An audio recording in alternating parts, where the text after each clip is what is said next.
Hello. Being bilingual and multilingual is more than just speaking a different language. It's about navigating between worlds, cultures, and identities. There are many advantages to knowing more than just one language. For instance, multilinguals can connect with diverse groups, understand cultural nuances, and find greater opportunities in their personal and professional lives. Within chapter 6, the text moving between languages explains how even law enforcement benefit from bilingual officers. In Arizona, many police departments are hiring bilingual individuals because they often serve multilingual communities. However, speaking multiple languages doesn't come without its challenges. One is what scholars call language negotiation. People must constantly decide what language to use depending on who they're speaking with and in certain settings. This can be difficult because it's not just a personal choice, it's for which language is the dominant language. For example, the book mentions that in the U.S. states, English is declared the official language due to political pressure. These decisions reflect a power bid to determine which language will be privileged. Page 232. Another challenge is the possibility of miscommunication between languages or dialects. One example from the reading describes a police detective who misunderstood the Spanish phrase "me llamaron a tocar el piano." He thought the suspect was literally saying that he played the piano, but in street Spanish, it meant his fingerprints were already taken. Even a trained translator misunderstood the context, saying, "I had no idea what he really meant." Melendez, page 234.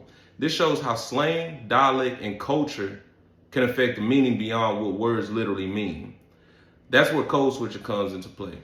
Code switching is when someone switches languages or, again, dialect in order to fit in or make someone feel comfortable.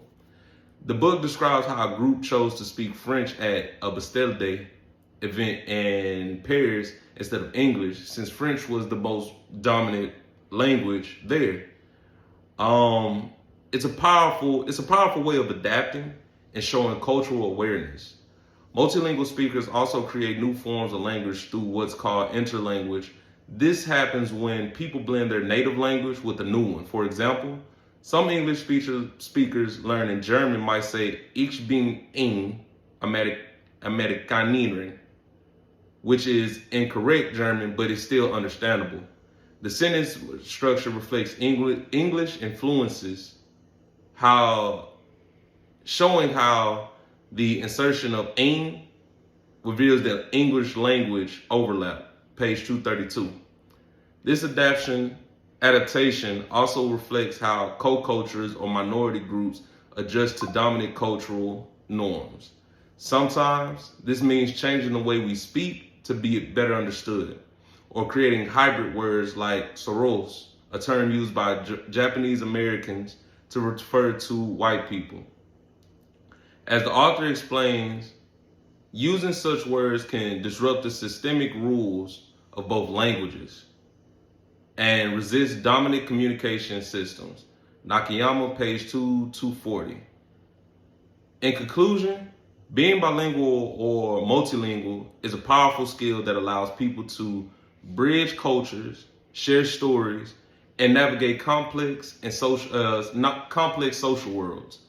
But it also requires understanding the deeper meanings behind words, context, and communication styles. Whether through translation, interlanguage, or code switching, multilingual shape how we connect across the differences.